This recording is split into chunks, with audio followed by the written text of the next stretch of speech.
So it seemed like a lot of you like when I read bedtime stories from my childhood.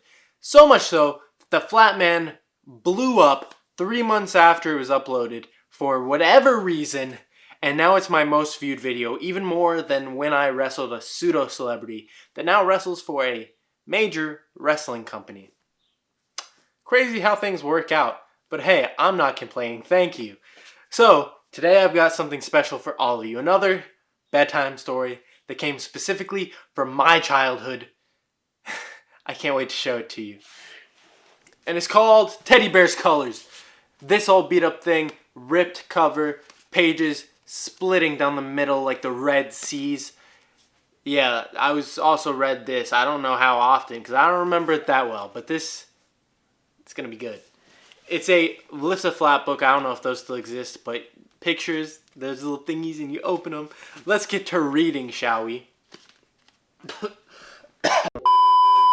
Teddy sees something red. This flap is peeled off. But as you can see, it's a strawberry. Teddy sees something yellow. Lift the flap. Oh, the sun. Oh, Teddy. Let's try to guess this next one. Teddy sees something blue in the closet. What could that be? Teddy's parents having premarital sex. And you know, that's it. That's the whole book. That was it. Peace out, everyone. That was the video.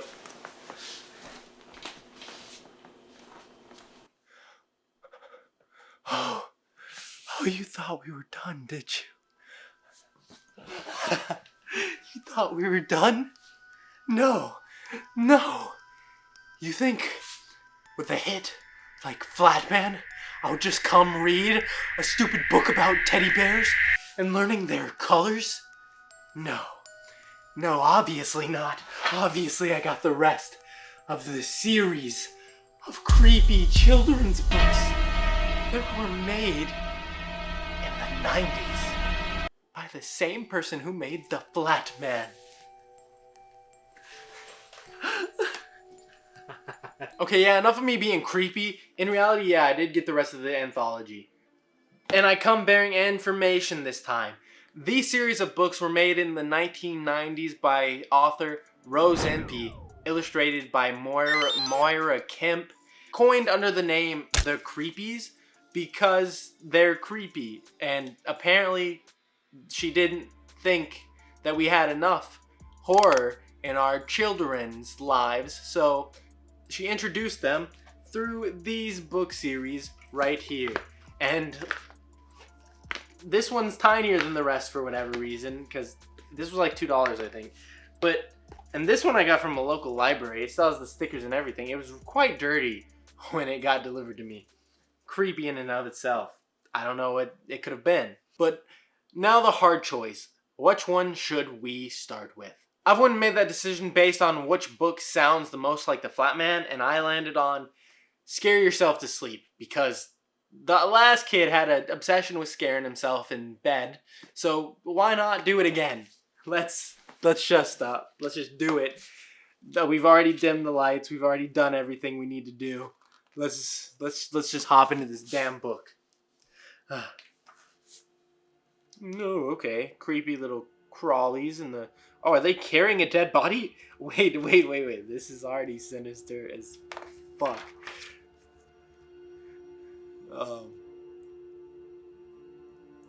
When my cousin comes to stay, we sleep in a tent at the back of the yard.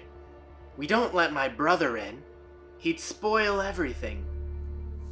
We love it. Just the two of us lying there, side by side talking. We tell each other jokes, very quietly, because we don't want anyone to know we're there.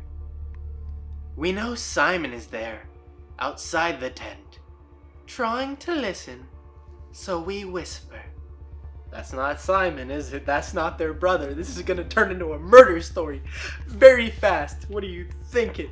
Soon, it starts to get dark. The shadows rise, and outside, it grows quiet and still. Then my cousin and I always play the same game. We call it Scare Yourself to Sleep. That's not a fun game, because then you won't I mean, if your goal is to stay up all night, power to you. This dude, Rose Empey, you have an obsession with kids just wanting to scare themselves. First, I whispered to her, "Are you scared?" "No," she says. Are you?" "No," I say, "but I bet I could scare you." "Go on then," she says. "Right," I say, and tell her all about the garbage goblins. Ew, these guys are gross. These evil little gremlins. They're not even scary. They're just giving me the willies of like being grossed out. That's just a trash can. They are the gangs of evil little demons who live under the rubbish in the bottom of the trash cans. Each night, just as the moon comes up, they throw back the trash can over with a clatter, ready to go on the prowl. They fling all the rotten food up in the air. They crawl out, climbing over one another. In their hurry to be off, they swarm around the garden until they find some helpless creature foolish enough to be out alone.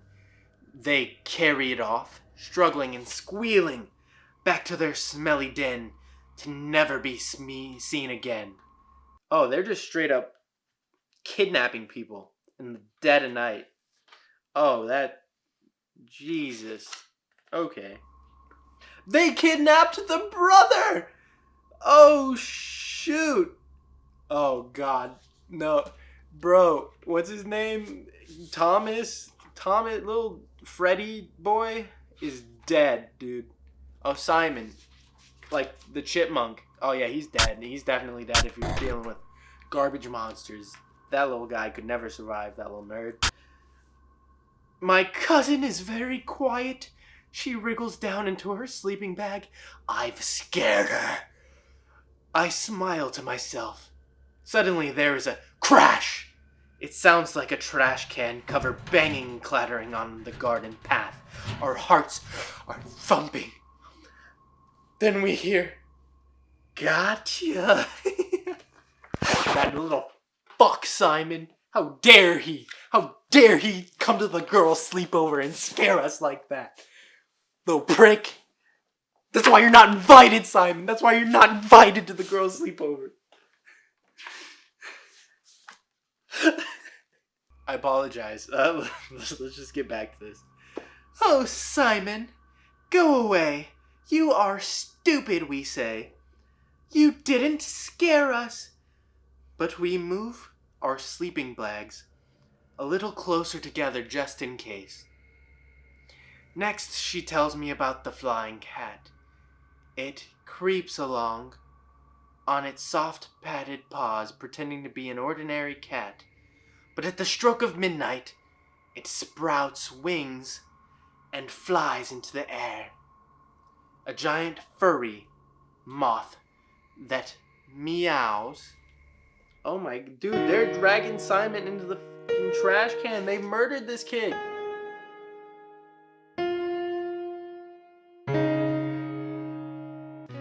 Yo, okay, listen. Rose, I think you've gone a little too far with the imagery here. This is just straight murder. This isn't even a joke anymore. This isn't even a story. This is a crime scene. That's one creature, I say. "Never sleep with your tent open," she warns me.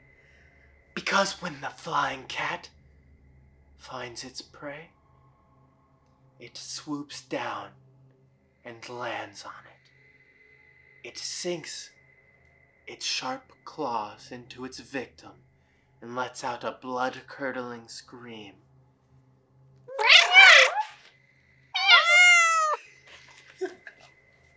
I don't like it. Oh, that's an ass. That's just an ass in their tent now. We both shiver and hold hands. She doesn't like cats and I don't like moths. But then something blunders into the tent, flapping its wings. Meow meow, it screams. We hug each other. We don't make a sound. Look, Simon, we say. Just go away, will you? You aren't funny. We lie there for a moment, ignoring him. At last I say, that's nothing. Wait till you hear about the tree creeper. It's like a huge brown stick insect, which climbs from tree to tree. It hugs the branches, waiting to drop down on anyone who walks underneath. Never pitch your tent under a tree, I warn her. Because if you do, in the middle of the night, the tree creeper will drop down and crawl inside and crush you in its stick-like arms. Crunch, crunch. Neither of us likes that story. I don't know where I got such a horrible idea. We reach out and hold each other's hands as we're about to die together. Suddenly, there is a bang! As if half a tree has landed on top of our tent. We scream and hide our eyes. We hear crunch, crunch, crunch. Then a silly laugh. Simon, you're stupid, we say. You spoil everything. Go away. Now my cousin is very quiet. I begin to think perhaps I have won. But then she says to me, you don't know about the Invisible Man, do you? That child is up to devious plots. Plot twist, I'm calling it. She's gonna be the murderer. The one on the right, under that green blanket. He can walk through walls and see through doors. He could pass through this tent like a beam of light. He could be standing there by your side and you wouldn't even see him.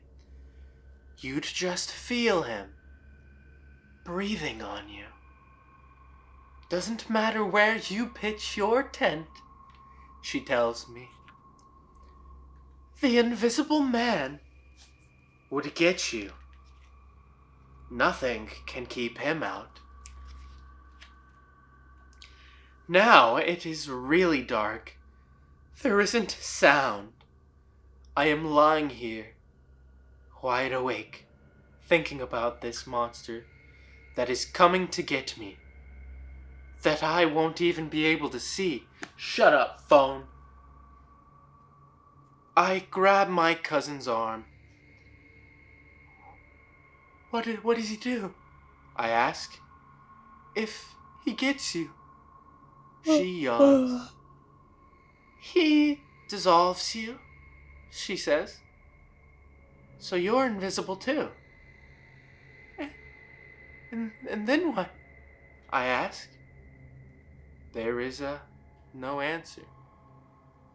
Then what happens? But my cousin has gone to sleep.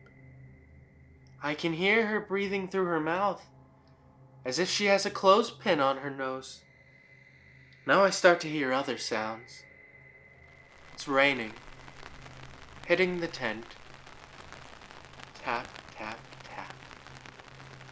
But I begin to think it's the Invisible Man's footsteps. He's coming to get me. Tap, tap, tap, tap. Then I hear the wind blowing against the tent, but I think it's the Invisible Man, breathing heavily, panting, as he comes closer, ready to dissolve me. I slide down into my sleeping bag and hide. Now I hear a ripping sound. Someone is trying to get in. I reach for my flashlight and switch it on, in time to see the zipper burst open and a horrible face appear in the gap. "Can I come in?" asks Simon. "It's raining out here and I'm getting wet." I take a deep breath. "Oh, Simon, oh, you're stupid," I say, but don't send him away. He slides down between me and my cousin and we start to giggle. Then I remember the picnic we brought with us. "Are you hungry?" I ask. Simon grins. Oh, Simon is a monster. Oh, he's gonna murder this sister of his. Oh no, he's just gonna eat a cookie and chill while the devious sister sleeps in her green little blanket like the little slob monster she is for scaring her other sister, with a tail very similar to the creepy ass flat man from the last one. We sit up in the light side by side, just the two of us eating our midnight feast of cookies and Coca-Cola. We whisper so we don't wake my cousin, that would spoil everything. Yeah, 'cause she's a bitch. Even though I instigated this storytelling, fear-mongering competition. In the morning, when she asked who ate her food, I shall tell her it must have been the Invisible Man. Oh, girl boss, what a way to end this story. You know, I gotta say, I don't know if this one takes the edge over Invisible Man, but it certainly does come close, especially with the imagery. Actually, I have to say that it does, strictly because it showed physical representation of people getting kidnapped, killed, and stuffed into a trash can. The stick bug was super creepy, and the Invisible Man was the stuff of horrors, especially when he gobbled up the little sister and the other sister's imagination. I just picture these two girls to be the illustrator and the author when they were actually little kids. Somehow they knew each other before they were like, "Oh, we're gonna scar some children by writing books of these stories later on down the road." But yeah, I'm home alone, and that was pretty bone chilling. So I'm gonna go turn some lights on and enjoy my life. Hopefully the Invisible Man doesn't snatch me up while I do that. But if it happens, it happens. I'll see you guys next time.